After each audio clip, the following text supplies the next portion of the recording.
शुभ प्रभात। नमस्ते मित्रों। आज मैं आप लोगों से बड़े दिनों बाद संवाद करने आया हूँ। वैसे तो मैं अलग अलग पटल से आया हूँ कई बार बात करने के लिए, कविताएं सुनाने के लिए या व्याख्यान देने के लिए, लेकिन आज मैं आया हूँ अपनी पुस्तक त्यागमूर्ति हिडिंबा पर बात करने के लिए। आज जब चारों तरफ कोरोना से सार्वजनिक कार्यक्रमों की बंदी है प्रत्यक्ष रूप से, वेबिनार और ऑनलाइन तो लोग आ रहे हैं और अपना प्रचार कर रहे हैं, आत्मकथ्य कह रहे हैं, कविताएं सुना रहे हैं, साहित्य पर और भाषा पर बात कर रहे हैं। तो मुझे लगा कि जब मुझे अपनी बात कहनी है तो मैं सीधे भी आके कह सकता हूँ। मुझे न किसी पटल की आवश्यकता, ये भी तो पटल ही है और आप सब मेरे अपने हैं। प्रमोद कुमार जी नमस्कार। तो मैंने सोचा क्यों न मैं अपने फेसबुक पेज से ही अपना लेखकीय वक्तव्य अपने पुस्तक के बारे में दूं। तो आज मैं आपसे बात करने आया हूं त्यागमूर्ति हिडिंबा के बारे में। ये पिछले 3 वर्षों से प्रतीक्षित थी, या मैं ऐसा भी कह सकता हूं कि चर्चित थी। और फेसबुक पे और बाकी माध्यमों से मुझे लगता है कि 400-450 लोगों ने कहा था कि मुझे इस पुस्तक की बहुत प्रतीक्षा है, उत्सुकता है। इसके अंश भी मैंने कुछ फेसबुक पर साझा किए थे और वहीं से 1-2 पत्रिकाओं में भी कुछ संपादक मित्रों को पसंद आई थी और उन्होंने वहाँ से छापा था। जैसा कि आप जान ही रहे हैं, मैं पूर्णतया साहित्य जीवी हूँ और मैंने नौकरी छोड़ करके हिंदी सेवा, या कहिए हिंदी सेवा नहीं, भरण पोषण के लिए गए, क्योंकि मुझे हिंदी पसंद है और मुझे लगा कि मैं एक लेखक के रूप में बेहतर काम कर पाऊंगा तो मैंने नौकरी छोड़ दी और पूर्णकालिक लेखक बन गया, जिसमें बहुत सारी बाधाएं आई। जैसा कि आप सब जानते हैं, इसमें बहुतायत जो मुझे सुन रहे होंगे वो लेखक या साहित्य प्रेमी होंगे। तो जब आपसे पूछा जाता है कि आप क्या करते हैं, तो आपने अगर गलती से कह दिया कि आप लेखक हैं, तो आदमी सोचता है कि ऐसे ही कह दिए होंगे, फिर बोलता अच्छा ये तो ठीक है, और क्या करते हैं। इससे आप समझते हैं, इससे ये है कि मतलब हिंदी से किसी का घर परिवार नहीं चल सकता। ये हल्की बात है, ठीक है, ये इन्होंने भूलवश कह दिया। और बिना नौकरी के हिंदी लेखन से कैसे किसी का घर चल सकता है। और अगर आपने कह दिया मेरी तरह हाँ मेरा घर चलता है हिंदी लेखन से, तो उस पर बहुत बड़ा आश्चर्य व्यक्त किया जाता है। पिछले दिनों भी मैं लखनऊ प्रवास गया था, तो बहुत बड़े हिंदी के विद्वान और साहित्यकार आदरणीय डॉक्टर सूर्य प्रसाद दीक्षित ने पूछा कि आप क्या करते हैं। तो मैंने कहा मैं लेखक हूँ, लिखता हूँ। बोले ये तो ठीक है, और क्या करते हो। तो मैंने कहा बस यही करता हूँ, लिखता हूँ। बोले इससे घर चल जाता है। मैंने कहा हाँ चल जाता है। फिर तो बोले बहुत बड़ी बात है ये तो।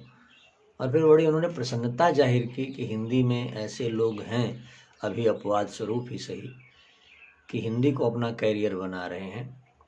तो मैंने हिंदी को अपना कैरियर बनाया। रोहित अनुराग जी, प्रमोद कुमार जी, धन्यवाद, स्वागत है आपका।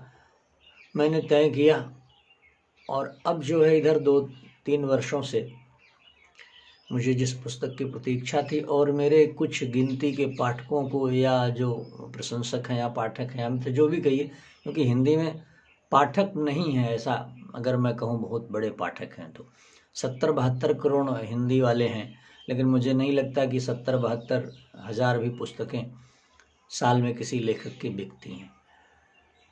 लेकिन मैं इसे चर्चित पुस्तक इसलिए कह रहा हूँ क्योंकि 400-500 लोगों ने मेरी जानकारी में इसे इसकी प्रतीक्षा है ऐसा कहा था, या बहुत है आएगी तो मैं पुस्तक खरीदूंगा। अब आप समझ सकते हैं कि जब किताबें हिंदी में 1000 बिक जाएं तो अंग्रेजी में एक शब्द बेस्ट सेलर, सर्वाधिक बिकने वाली। अब इसका क्या मापदंड है मुझे नहीं पता है। और मैं आपसे इसलिए आया हूँ कहने, क्योंकि मैं एक हिंदी का लेखक हूँ और हिंदी पर ही मेरा परिवार और जीवन यापन है। तो अपने बारे में, अपनी पुस्तक के बारे में, अपने साहित्य, अपनी संस्कृति के बारे में अगर मैं नहीं बात करूँगा तो कौन बात करेगा। मुझे लगता है आज तकनीक के ज़माने में मुझे किसी से सिफारिश करने की जो है आवश्यकता नहीं है, अपनी अपनी पैरवी मैं खुद कर सकता हूँ। जो है अपनी जो है वकालत जो है, मैं कोई वकील क्यों रखूँ भाई। मुझे लगता है कि मैं अपनी बात खुद ही कह सकता हूँ। तो मैं आप सबके समक्ष आया हूँ त्यागमूर्ति हिडिंबा को लेकर, और यह महाभारत पर आधारित है। आदि पर्व में इसकी कथा है, और मेरा ऐसा मानना है कि यह पुस्तक खास है, विशेष है, इसीलिए मैं आपसे बात करने आया हूँ। मेरी किताब इससे पहले पेड़ा बाबा कृपा आई, मैं आपसे बात करने नहीं आया। अठन्नी वाले बाबूजी आई थी, तब भी मैं इस तरह बात करने विशेष तौर पे नहीं आया था। चवन्नी के मेला के समय में फेसबुक नहीं था, तब आर्कुट हुआ करता था, जो विदा हो गया, असमय उसकी मृत्यु हो गई, और उसके स्थान पे उसके ही जैसा ये आया।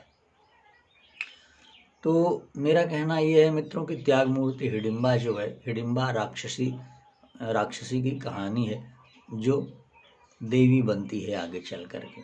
बहुत लोगों को हिडिंबा के बारे में बहुत नहीं पता है, वो कहते हैं अच्छा है, जैसे किसी ने नाम लिया रहे हो हिडिंबा, माने जो भद्दी होगी, कुरूप होगी, एक मुहावरा है वो, जो लोग थोड़े बहुत जानते हैं हिडिंबा को, वो उसको एक राक्षसी के रूप में देखते हैं, कुरूप भद्दी के रूप में, जैसा कि महाभारत में B.R. चोपड़ा जी के दिखाई गई है।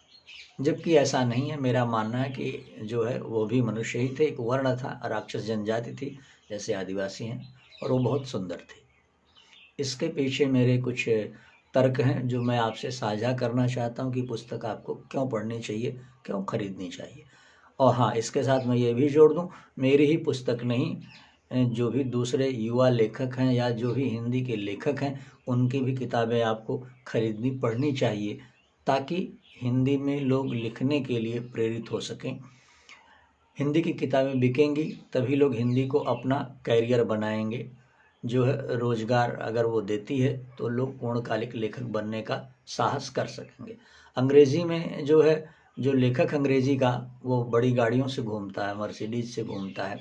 अंग्रेजी का लेखक जो अंग्रेजी में लेखन कैरियर हो सकता है, तो हमारी राजभाषा हिंदी में क्यों नहीं हो सकता।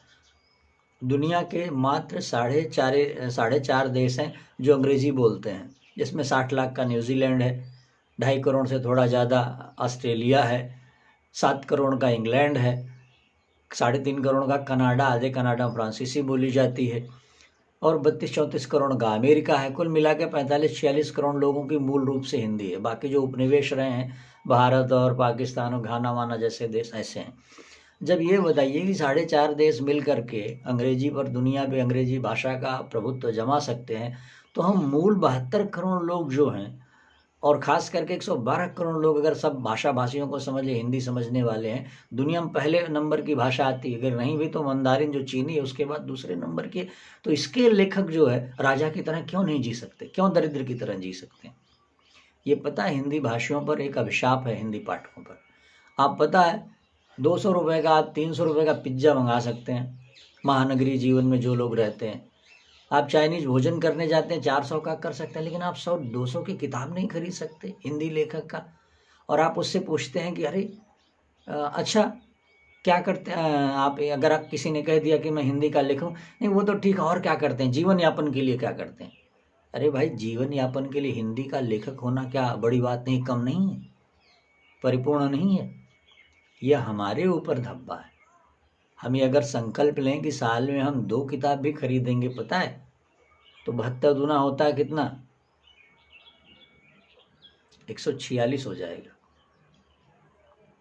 146 करोड़ किताबें बिकेंगी, और हिंदी का जो लेखक है ना, वो होंडा सिटी से, मर्सिडीज से भारत की सड़कों पर घूमेगा शान से। और पता है, हर कोई चाहेगा कि वो हिंदी का लेखक हो और अच्छा लिखे। ये हमारे ऊपर कलंक है, ये लेखक का दोष नहीं है। क्यों? अच्छा लेखक कैसे बनेगा जब वो 12 घंटे 8 घंटे काम करेगा, 4 घंटे यात्रा करके महानगरी जीवन में अपने घर पहुंचेगा, उसके बाद वो क्या लिखेगा, थका थका रहेगा। हाँ, शौकिया कोई लिख सकता है।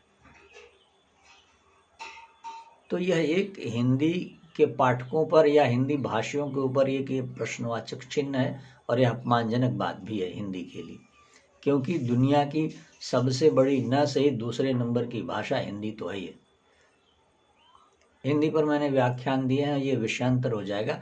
तो मैं चाहता हूँ कि हिंदी के जो पाठक युवा लेखक हैं वो प्रेरित हों। ये तब प्रेरित होंगे जब वो देखेंगे कि हमारे समकालीन या अग्रज लेखकों की किताबें पढ़ी जा रही हैं, बिक रही हैं, और वो शान से हिंदी की कमाई पर जो है शान से अच्छा जीवन जी रहे हैं। और हिडिंबा पे मैं इसलिए बात कर रहा हूँ क्योंकि यह महाभारत जो एक पौराणिक पात्र है महाभारत की आदि पर्व, जो पहला ही पर्व, उसमें ये कथा है। और रोहित अनुराग जी हिडिंबा जो है अमेजन पर उपलब्ध है और आप अमेजन से ले सकते हैं। और वैसे मैंने अपने फेसबुक पेज पर भी इसका लिंक डाला है। अभी ये जब वीडियो मैं जारी करूँगा, जो लोग हमारे मित्र और पाठक सुन रहे हैं, देख रहे हैं, उनके लिए मैं पुनः जारी करूँगा। इसीलिए आज मैं बात ही करने आया हूँ। मेरी किताब खरीदिए नहीं खरीदिए, बिके न बिके, लेकिन मैं अपनी बात जरूर कहूँगा, क्योंकि ये सिर्फ पवन तिवारी जैसे हिंदी के लेखकों के नहीं, ये समस्त हिंदी भाषी जो लेखक हैं, जो हिंदी के लेखक, उनकी सबकी समस्या है। वो नहीं कह पाते खुलकर, कहते हैं कि अच्छा साहित्य को व्यापार बना दिया। अरे भाई, हमारे लेखक थे प्रेमचंद, वो कहते थे कि जब मैं रोज़ लिखता हूँ तभी मैं खाता हूँ। वो उर्दू से हिंदी में हिंदी की सेवा करने नहीं आया, कहना नहीं चाहिए, वो उर्दू में लिखते थे। उर्दू में उन्हें 2 रुपये कहानी का मिलता था, हिंदी में 5 रुपये मिलता था। इसलिए वो हिंदी में उर्दू से धनपत राय जो थे, नवाब राय जो थे, वो प्रेमचंद के नाम से हिंदी में लिखने के लिए इसीलिए आए।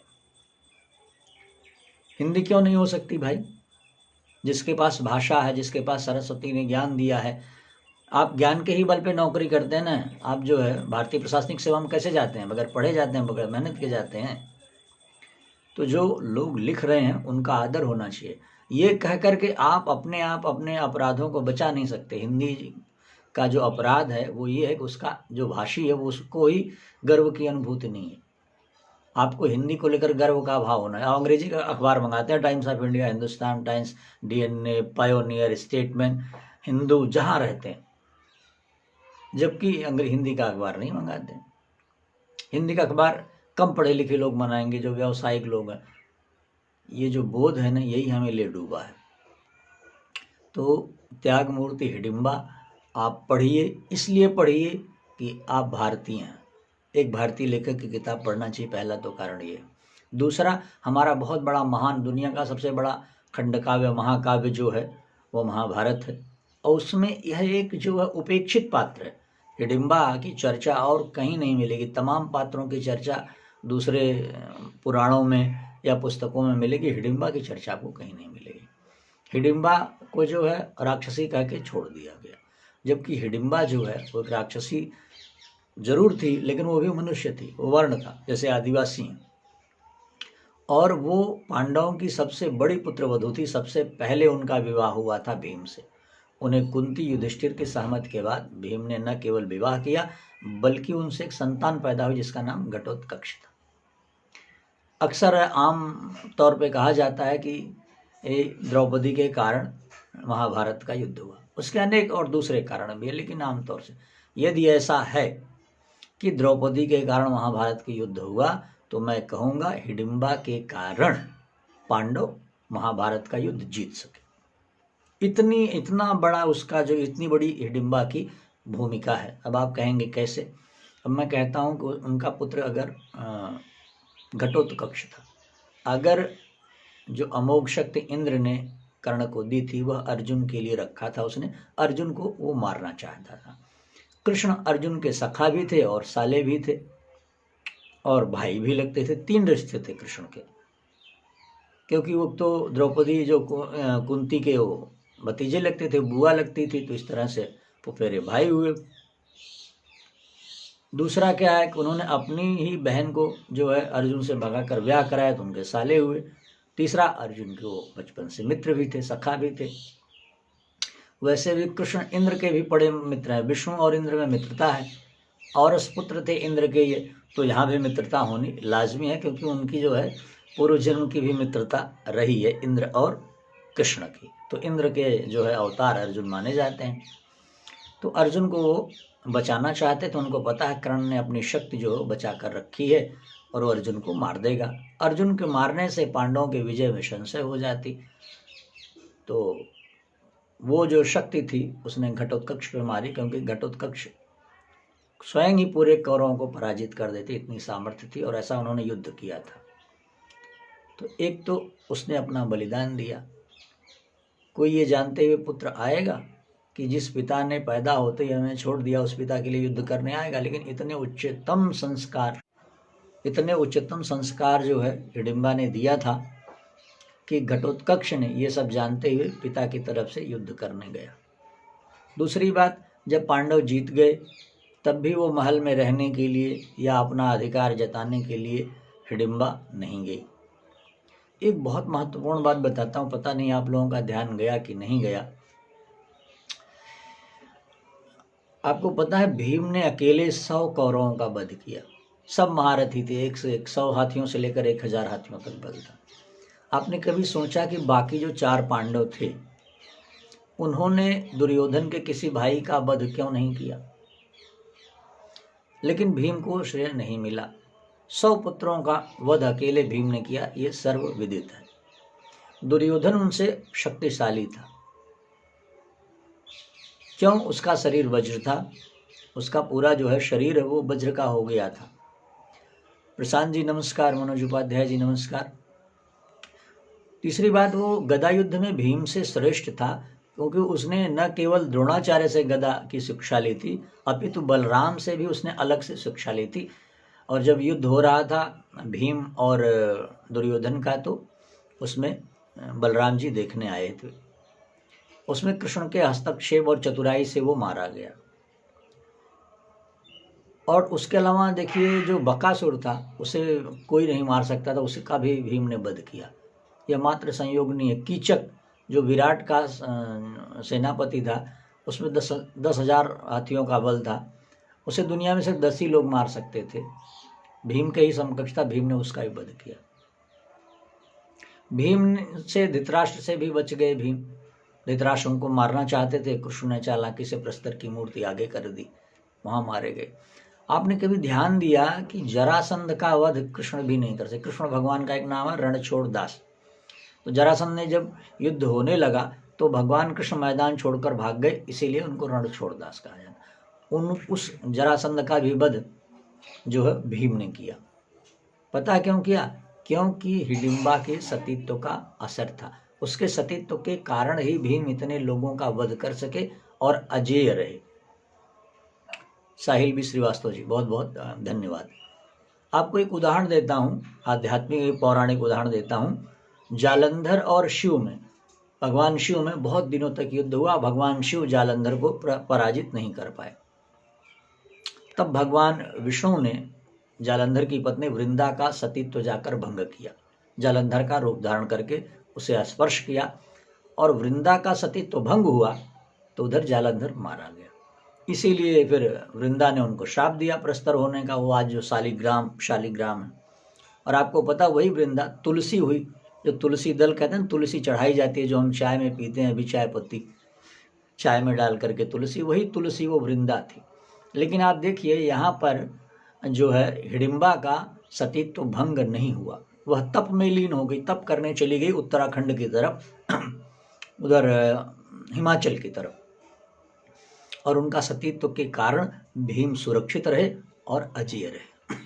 लेकिन इसका कहीं आपको ये सारी बातें आपको कहीं कोई नहीं बताएगा, न किसी पुराण में न कहीं कुछ, क्योंकि यह मेरा अपना खुद का निर्मित तर्क है।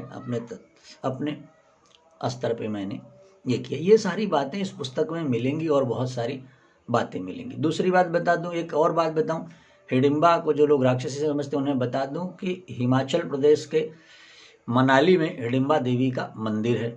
वहाँ की वो कुल देवी हैं। राजा बहादुर ने 15वीं शताब्दी में उनका मंदिर बनवाया।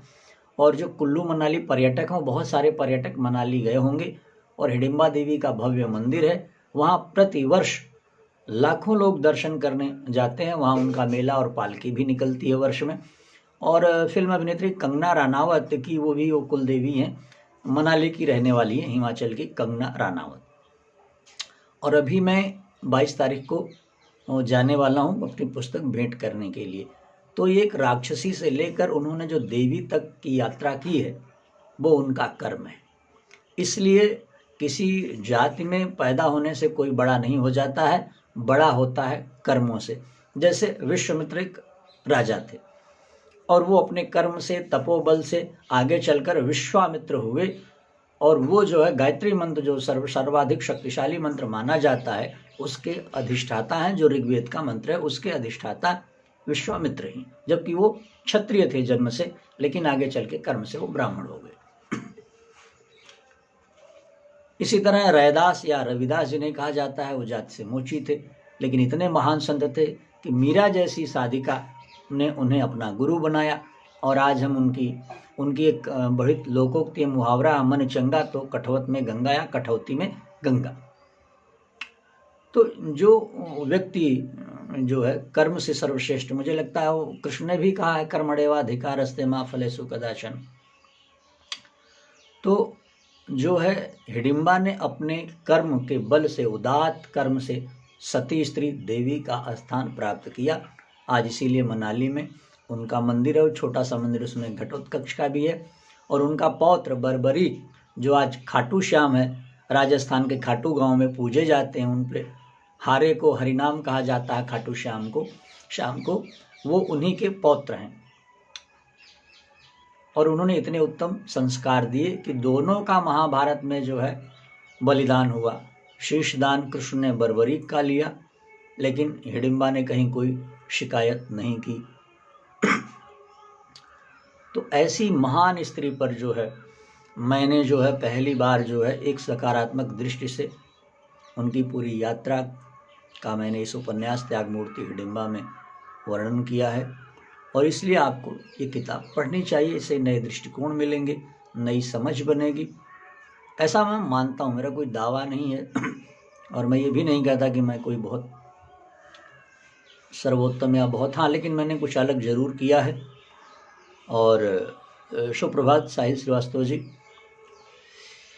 तो मेरी बात अब यहीं पूरी होती है। तो मैं इसलिए चाहता हूँ कि आप हिडिंबा खरीदें, पढ़ें, उससे भी अपनी प्रतिक्रिया दें, ताकि जो है मैं और मेरे जैसे तमाम जो हिंदी में लिखने की सोच रहे हैं, जो मेरी तरह उतरे नहीं हैं, उनको आत्मबल मिले कि हिंदी की किताबें पढ़ी जाती हैं, हिंदी में भी पाठक हैं और हिंदी में लिख करके जीवन यापन किया जा सकता है, हिंदी को कैरियर के रूप में लिया जा सकता है। ये साहस से हिंदी का लेखक तब करेगा जब आप जैसे हिंदी के पाठक हिंदी किताबें खरीदेंगे, पढ़ेंगे और उसे लगेगा कि जैसे हम नौकरी करके भारतीय प्रशासनिक सेवा में जाके, राजस्व सेवा में जाके, चिकित्सा सेवा में जाके, अभियांत्रिकी की सेवा में जाकर बड़े मकान ले सकते हैं, बड़ी गाड़ियों में चल सकते हैं, तमाम सुख सुविधाएं भोग सकते हैं, उसी तरह हिंदी का लेखक होकर भी हम बड़ी गाड़ी में चल सकते हैं, बड़े मकान में रह सकते हैं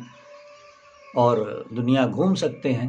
तो निश्चित तौर पर जो हमारी पीढ़ी है या हमारे बाद वाली पीढ़ी है वो हिंदी का लेखक बनने का साहस करेगी पूर्णकालिक। वो नौकरी, जब कोई हिंदी का लेखक होगा तो उसे नौकरी करने की आवश्यकता नहीं पड़ेगी। ये तब होगा जब हिंदी के जो 72 करोड़ मातृभाषी लोग हैं हिंदी की किताबें खरीदना शुरू करेंगे। एक पिज्जा के बराबर भी मूल्य नहीं है। आज जन्मदिन पर फिल्म जो मल्टीप्लेक्स है, फिल्म में जो 200-250 की जो है टिकट आती है और आप परिवार के साथ जाते हैं, देखिए दिन में 800-900 रुपया खर्चा कर देते हैं, तो क्या आप 100-200 की हिंदी किताब नहीं खरीद सकते? आप खरीद सकते हैं, लेकिन खरीदते नहीं हो, मानसिकता नहीं है, वो मानसिकता बनानी होगी। और सिर्फ इसलिए नहीं पवन तिवारी की किताब खरीदनी है, हिंदी के तमाम लेखों, आप मेरी मत किताब खरीदिए। अगर आपको पौराणिक उपन्यासों में नहीं दिलचस्पी है तो इसे सुनिए, लेकिन आप दूसरे लेखों की किताब खरीदिए, लेकिन खरीदिए ताकि लोग जो है हिम्मत साहस कर सके हिंदी का पूर्णकालिक लेखक बनने के लिए। और जब आदमी पूर्णकालिक लेखक होगा, 8 घंटे 10 घंटे नौकरी और 4 घंटे यात्रा नहीं करेगा तो चिंतन करेगा। बिना स्वाध्याय के अच्छा लेखन संभव नहीं है। ये मैंने देखा, इसीलिए मैंने नौकरी छोड़कर हिंदी का लेखक बनने का संकल्प लिया। और लोग मुझे बोले कि तुम आत्महत्या करने जा रहे हो, हिंदी से कहीं घर चलता है, निराला बनने चले हो, मुक्तिबोध बनने चले हो। लेकिन मैंने तय किया कि नहीं, किसी को तो ये कदम बढ़ाना होगा, दुस्साहस करना होगा, अगली पीढ़ी के लिए एक मानक तो रखना ही पड़ेगा, क्योंकि कोई भी तैयार नहीं हो रहा था। तो ये दुस्साहस मैंने किया और जिसमें मेरी गाड़ी बिक गई, मेरा बड़ा मकान छोटा हो गया, मेरी LICयाँ बंद हो गई मैंने जो शेयर खरीदे तो बिक गए, लेकिन मैं पीछे नहीं हटा और उसका परिणाम ये है कि आज मैं संघर्ष कर तो रहा हूँ लेकिन फिर भी आगे बढ़ रहा हूँ। मुझे अपने ऊपर विश्वास है और आप पर भी विश्वास व्यक्त करता हूँ, क्योंकि अब आप पे अविश्वास करने का कोई कारण नहीं है, क्योंकि भारतीय जो है बड़े भावुक और बड़े उदात्त होते हैं। मुझे लगता है कि आप अपना सामर्थ्य भूल गए हैं, अपनी शक्ति भूल गए, जैसे हनुमान जी भूल गए तो जामुन ने उनको याद दिलाया था। तो अगर हिंदी अपने गर्व के भाव में आ जाए हिंदी भाषी, तो दुनिया किसी भी वर्ग के पाठक को वो पीछे छोड़ सकता है। तो बस मुझे लगता है कि इतनी ही बात बहुत है। तो मैं चाहूँगा कि आप हिडिंबा खरीदें। ठंडी लग रही, देखिए साल ओढ़ा हूँ, खांसी भी आ रही है।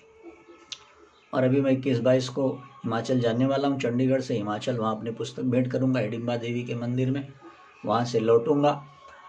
और अगर लगता है कि मैंने कुछ सही कहा है तो इस बात को आगे ले जाइए और इस पुस्तक के बारे में आप भी चर्चा करिए, पढ़िए और पढ़ने के बाद अपनी प्रतिक्रिया दीजिए। ये नहीं कहता प्रशंसा करिए, आपको जो लगे, कमी लगे तो कमी बात करिए, उसे मैं सुधार करूँगा, आगे देखूँगा और उसे स्वीकार्य रहेगा। लेकिन ये तब हो पाएगा जब आप खुद किताब पढ़ेंगे, पुस्तक पढ़ेंगे। तो बस अब मैं इसको यहीं, ये जो है इसे यहीं विराम दूंगा और इसे आप लोग अगर ठीक लगेगा तो साझा करिएगा, आगे बढ़ाइएगा, और नहीं अगर लगेगा तो भी कोई बात नहीं, क्योंकि मुझे तो अपनी बात कहनी है, मैं कहूँगा।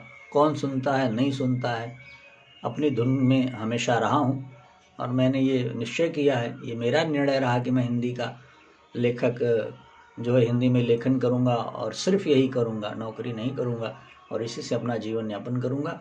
तो इसका दायित्व भी मेरा है, इसमें किसी का कोई दोष नहीं है और ये मेरा संघर्ष जो है अंतिम समय तक जारी रहेगा। और मुझे गर्व है हिंदी पर, हिंदी भाषा पर और हिंदी का लेखक होने में। तो बस इसी के साथ आप सबसे विदा लेता हूँ। जो थोड़े लोग मुझे सुने या जो बाद में भी सुनेंगे, सबका आभार, सबका धन्यवाद। आप सबका जीवन सुखमय हो, इन्हीं शुभकामनाओं के साथ बहुत बहुत धन्यवाद। नमस्ते।